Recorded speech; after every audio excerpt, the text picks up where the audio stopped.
They sent cops after my wife over a yard sign. Not a fight, not a party, a sign the size of a pizza box. At 7:41 p.m., 3 patrol cars rolled up our cul-de-sac with that half-lit, half-polite posture.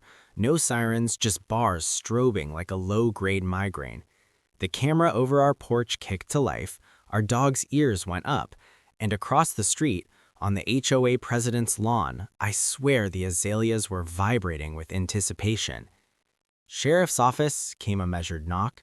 Funny detail, this county only has one sheriff. She happened to be upstairs in sweatpants, folding laundry, humming old 90s songs off-key. My wife, yes, the actual county sheriff, looked at me, then at the front door, then at the laundry basket like she'd just been summoned to a meeting she didn't schedule. I cracked the door on the chain, saw 2 uniforms and 1 training officer hanging back by the walkway. No one had a hand on a weapon, which told me this wasn't the "we have a warrant" visit. This was the "someone dialed 911 because they conflated discomfort with danger" special. I stepped out, palms visible, kept it boring. "Evening, officers." "Evening," said the lead.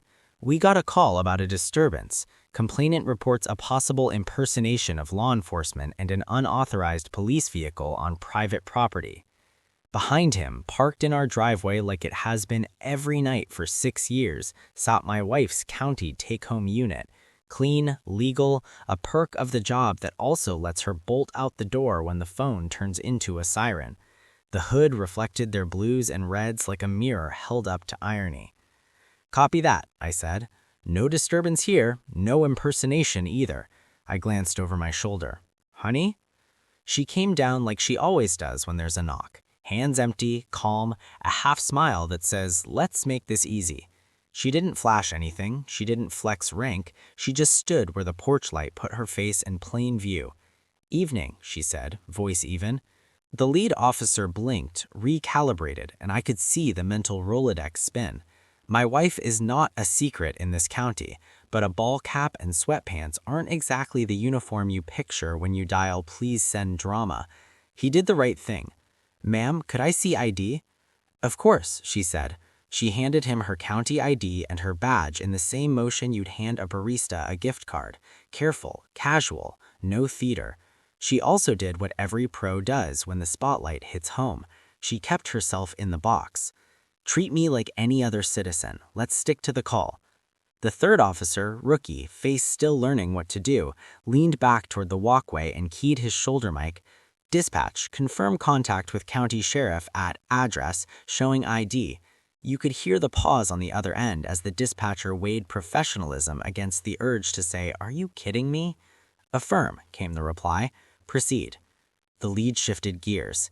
"We've had multiple calls from your HOA this month. Tonight's listed as possible impersonation and an unauthorized emergency vehicle on HOA property. We're here to make sure there isn't an issue." My wife didn't sigh. She doesn't do sighs when she's working, even in sweatpants. "There's no impersonation," she said. "I'm me, and the car is a take-home unit per policy. The HOA can't enforce a covenant that conflicts with state law or county policy." The short version, for folks who live blissfully far from CCNRs, our HOA has a no commercial vehicles clause they tried to stretch over a marked cruiser like it was a food truck. Month 1, pastel notice about improper vehicle storage. Month 2, warning about community aesthetics and uniformity. Month 3, fines for failure to comply. We appealed, cited state law that literally says HOAs can't prohibit an emergency vehicle belonging to a first responder from parking at their residence, and sent a link to the statute in 24-point font because subtlety had clearly failed. The board doubled down.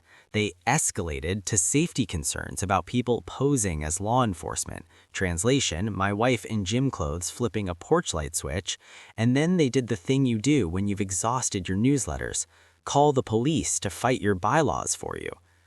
"Any disturbance?" the lead asked, eyes doing the scan. Porch, windows, our dog now melting into a loaf at my ankles.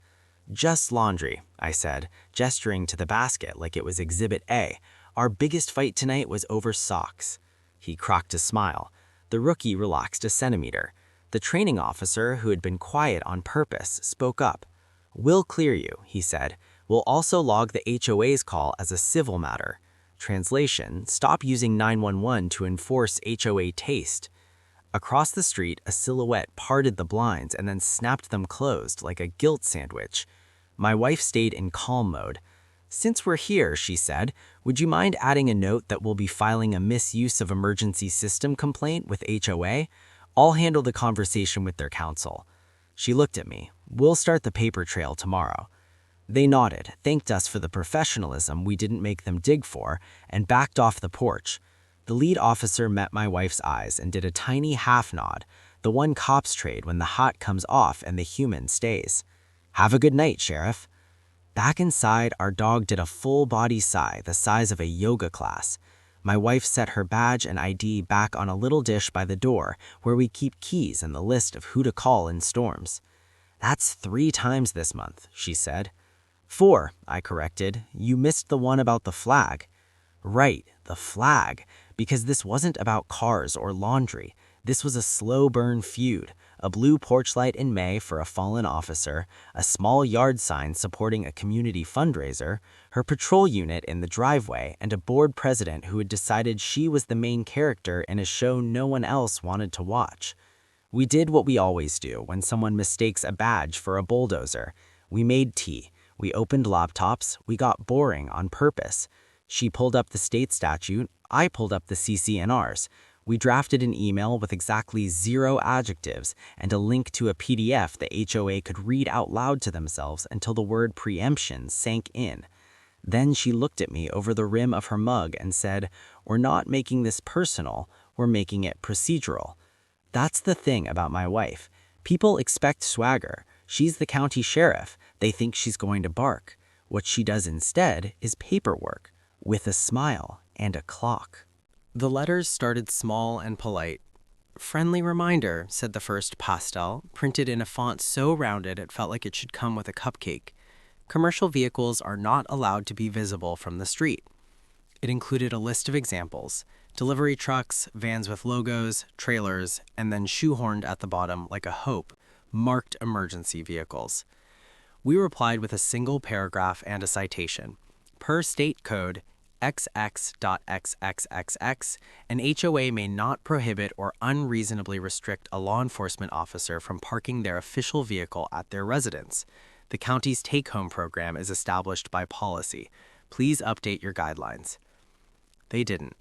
They sent notice #2 with final warning in bold and a grace period that implied magnanimity. We sent the statute again, added the county policy, and, because I like to preempt bad ideas, included a polite sentence: "Any attempt to tow or disable an official vehicle will be reported and prosecuted as interference." The board president, let's call her Brenda, shifted lanes. She stopped writing about vehicles and started writing about community harmony. Emails, next-door posts, a thinly veiled safety bulletin about folks pretending to be law enforcement knocking on doors. My wife has knocked on exactly 2 doors in our neighborhood off-duty, once to return a runaway dog and once to ask if anyone had an air pump for a flat bike tire.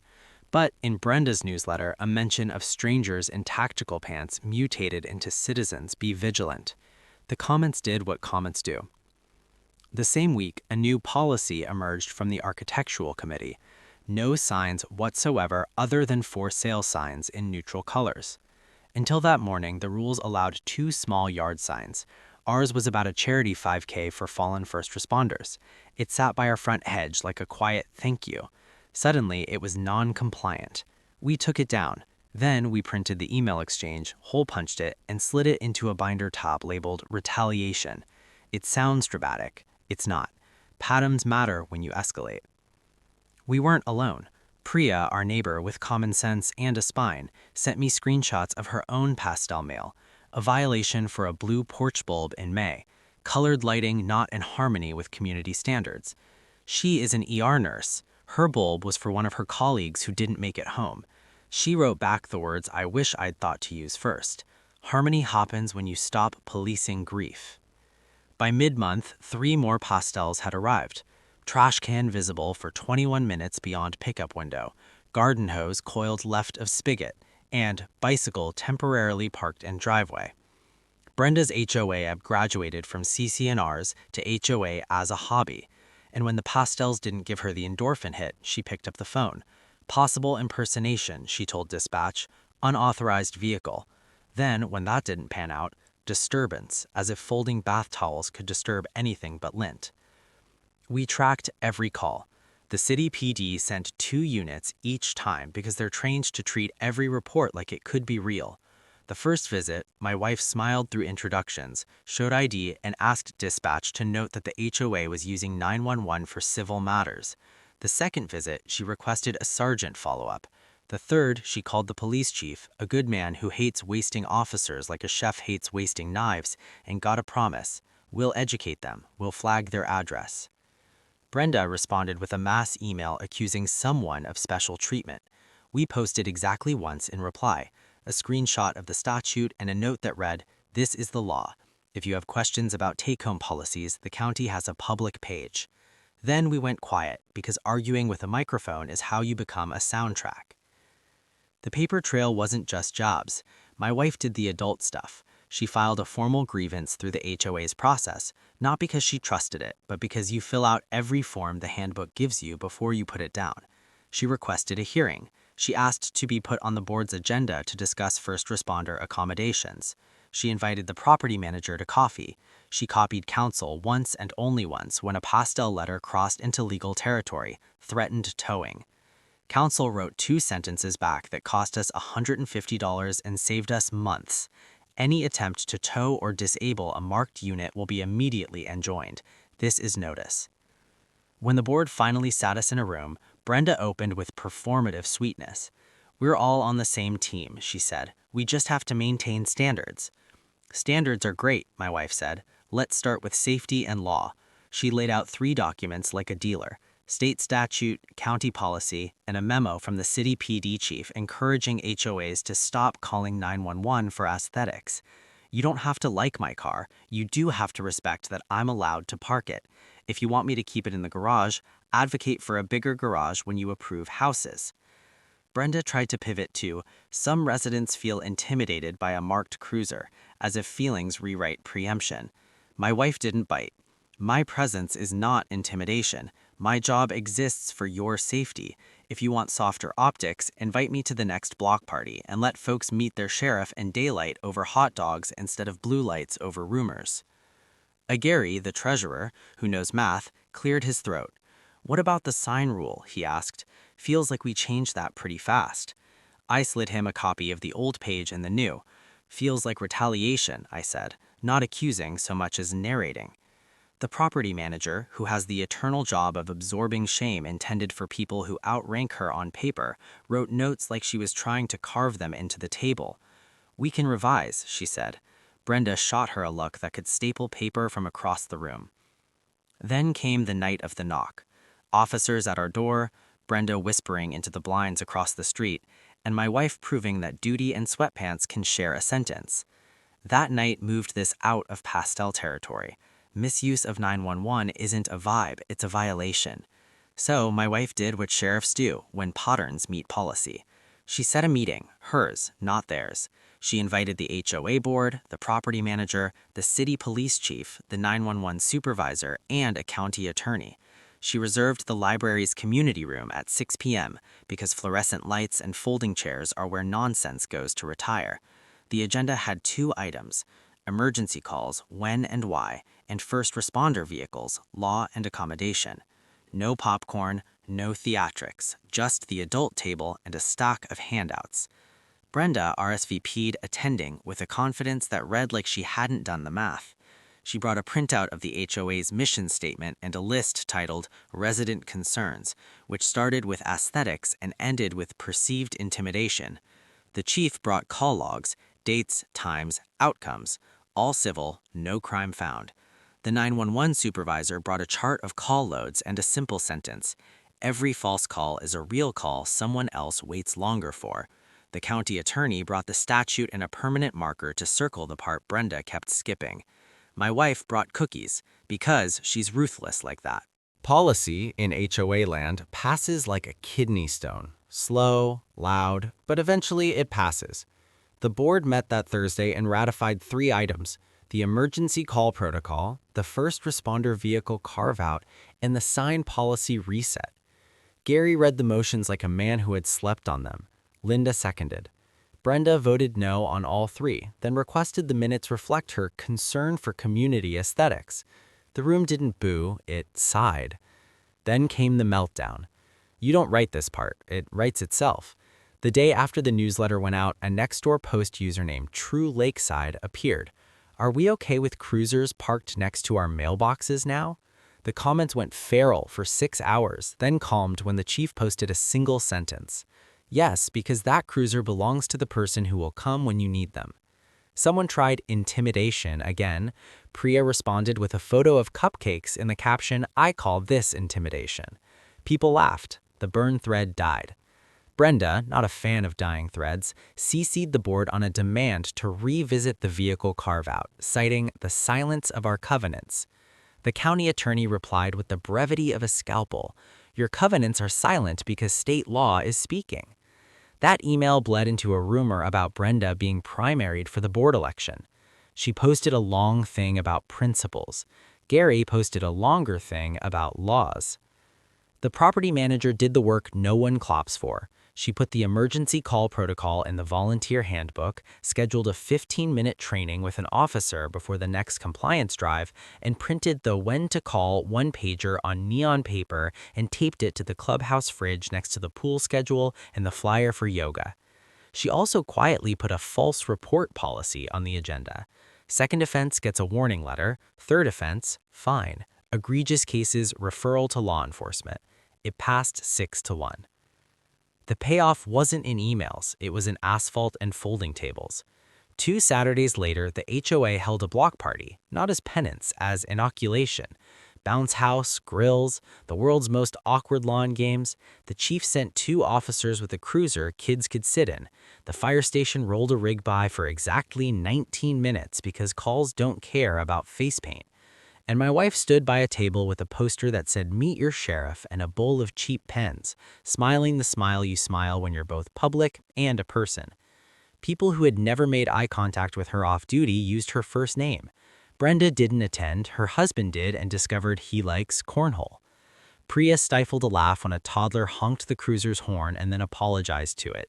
2 neighbors apologized in person for pastels that went too far. My wife accepted because that's how you move forward. She didn't make speeches, she told parents where the Explorer program meets, she told a teen how to apply for the summer cadet program, she told an older neighbor how to request a welfare check if she can't get her brother on the phone. She told 3 different people the same sentence. If you need help, call 911. If you need a form, call non-emergency. Cynics will ask, did anything really change? Yes. 2 test cases arrived within a week. Test case 1. A resident posted, "Suspicious person, hoodie, walking slow." Old HOA would have dialed 911. New HOA posted non-emergency. The 911 supervisor, who had joined the neighborhood group like a spy for good, commented, "Yes, non-emergency is perfect." My wife didn't pile on. She walked past the corner that night and waved at the hoodie, who was a teen with noise-canceling headphones and a Labrador that refuses to pee if anyone watches. Test case 2. Blue light on a porch on June 12th. Old HOA would have mailed a pastel. New HOA ignored it. Priya texted me a photo. "Progress," she wrote. The light was for a fallen EMT in the next county. You don't need a policy to explain that. You need neighbors. Meanwhile, the financial fallout hit Brenda where spreadsheets live. Legal counsel's costs for 6 weeks of pretending covenants outrank state law? Not free. Fines refunded to first responder households, a few thousand. Printing neon when to call handouts, $53.89. Money well spent. The board posted a line item in the next budget memo under compliance education. It was the first time that phrase had ever appeared. We didn't rub it in, we didn't drop "remember when" at every mailbox. We did one thing. We posted the emergency call protocol and the when to call chart on the HOA Facebook and pinned it. No commentary, just the 2 graphics and a caption. Save this. The best moment came 3 weeks after the meeting. A neighbor named Darius, quiet guy, works nights, left a note on our door. I used to speed up when I saw a cruiser. Now I slow down and wave because I know it's you. Glad you're here. My wife stuck it in the junk drawer where we keep things that don't belong on the fridge but belong somewhere. Not everyone came around. Brenda ran for re-election on a platform of return to standards. She lost 63 to 37. Gary became president. Linda kept minutes like a poem about logic. The property manager stayed and started showing up to compliance drives with coffee and the neon when to call handout. The new board added a first responder accommodation paragraph to the community FAQ alongside how tall can my fence be and when does the pool open. And the cruiser. It sat in our driveway like a promise instead of a provocation. Funny thing, once people met the person attached to the emblem, they stopped flinching at the emblem. Trust is a weird little plant. It hates shade. It loves block parties. The library's community room is where scorched earth goes to cool off. Fluorescent lights that don't care about your feelings. A whiteboard that smells like dry erase and compromise. Folding chairs that turn every argument into the same height. At 5:58 p.m., my wife set out 2 plates of grocery store cookies like a hospitality trap. By 6:02, the room was full. Brenda with a stack of printouts and the tight smile of someone about to confuse confidence with correctness. The rest of the HOA board fanned like a jury. The property manager, pen poised like a fencer. The city police chief, tan line where his sunglasses live. The 911 supervisor, neat stack of charts. The county attorney with a legal pad and the facial expression of a caution sign. 10 curious neighbors, including Priya in scrubs because she came straight from a shift. And my wife, in a county polo and jeans, badge nowhere in sight, calm like a metronome. My wife opened with the vibe of a teacher who knows the test key. Thank you for coming. 2 agenda items and we'll keep it tight. 1, when to call 911. 2, first responder vehicles and state law. Chief, you're up. The chief didn't bring lectures, he brought receipts. He slid a single page to the center of the table, a week-by-week log of calls from our HOA address block over the last 60 days. 6 calls, he said, 3 labeled possible impersonation, 2 disturbance, 1 suspicious vehicle. Officers responded to all, 0 crimes, all civil. Each time, officers spent 20 to 40 minutes confirming nothing was wrong, while somewhere else, someone waited longer. He let the sentence sit like a weight. The 911 supervisor followed. We teach people to call if it's weird, but weird is not I don't like my neighbor's car, she said. Misuse isn't a ticket every time. It's a pattern we interrupt. Tonight is an interruption. Here's a handout. She passed a 1-pager. When to call 911 versus non-emergency versus HOA. 3 columns, plain language. At the bottom, false reports can be criminal. Brenda did the throat clear. We never intended to misuse resources, she said, which is a little like saying, we didn't intend to back into your mailbox. She pivoted. Residents feel intimidated by a marked cruiser. We have a duty to maintain harmony. The county attorney capped her pen, which is lawyer for brace. State Code paragraph XX.XX.XX preempts HOA covenants that restrict first responder vehicles, she said. Your no commercial vehicles clause cannot be applied to a marked law enforcement unit assigned to a resident. You can suggest garage parking, you cannot require it. Any attempt to tow or disable will be enjoined. Also, she slid a second handout across, a photocopy of the statute with the relevant paragraphs circled in black marker. Any retaliation for asserting protected rights is unlawful. That includes suddenly changing sign rules to target a particular household. Gary, the treasurer, may he always be on boards, topped the paper with a pencil. So we're getting sued if we keep this up. The attorney smiled politely. You're getting sued eventually if you keep this up. My wife didn't lean into the threat, she leaned into the neighborhood. 2 things can be true. You can find marked units visually loud, and I can be allowed to park mine because my phone rings at 2 a.m. and I'm out the door in 3 minutes. She gestured at Priya. You can dislike porch lights in blue in May, and Priya can honor a colleague without being written up for discordant hues. We can be humans and follow law. Priya stood, a crease on her nose where a mask lives most days. I don't want to fight, she said. I want common sense. I want a neighborhood where people bring soup, not citations. She waved her pastel. This letter was a low point. Please stop policing grief. Brenda returned to her script. We have aesthetics. We have uniformity. The chief gently lobbed the topic back. He said, you also have a public image. When your newsletter hints that people in tactical pants are posing as cops, what you're doing is seeding distrust. My officers, their spouses, live here. Your sheriff lives here. You want harmony? Invite us to the block party so folks meet us in daylight. Otherwise, you'll keep meeting us like this. A board member named Linda, soft voice, tired eyes, asked the best question of the night. What should have happened the first time we complained? The 911 supervisor said, email the property manager. If you genuinely think someone's impersonating an officer, call 911. But you should have high confidence and a description. If you're just mad about a car, don't make a cop your HOA's bat. Brenda tried one last pivot to residents are scared, and the county attorney cut the loop with an index finger on the statute. Feelings don't beat preemption. The property manager, who had been taking responsibility notes like a court reporter, spoke up.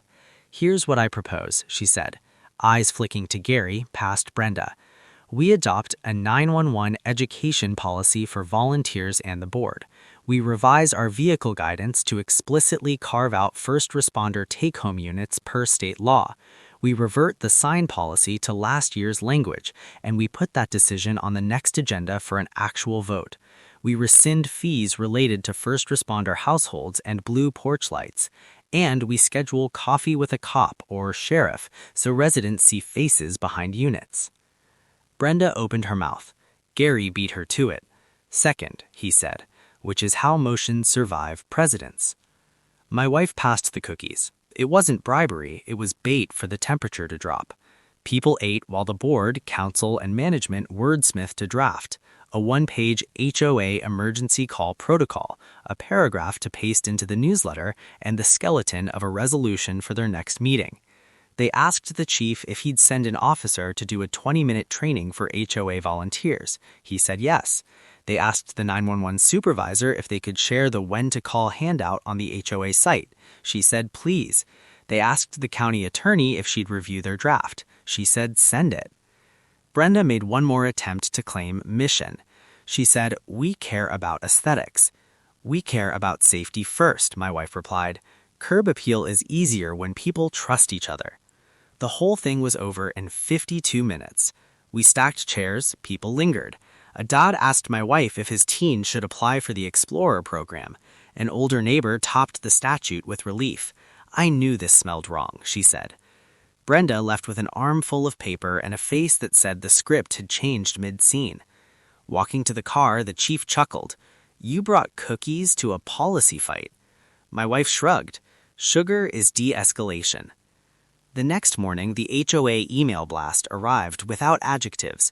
Emergency calls and first responder vehicles policy update. Bullet points. Statute cited. Do not call 911 for HOA matters in bold. Blue porch lights commemorating first responders are permitted May 1st through 31st. 2 small yard signs permitted per residence. Marked first responder vehicles are exempt from commercial vehicle restrictions per state law. No apologies. Fine. We don't collect apologies, we collect outcomes.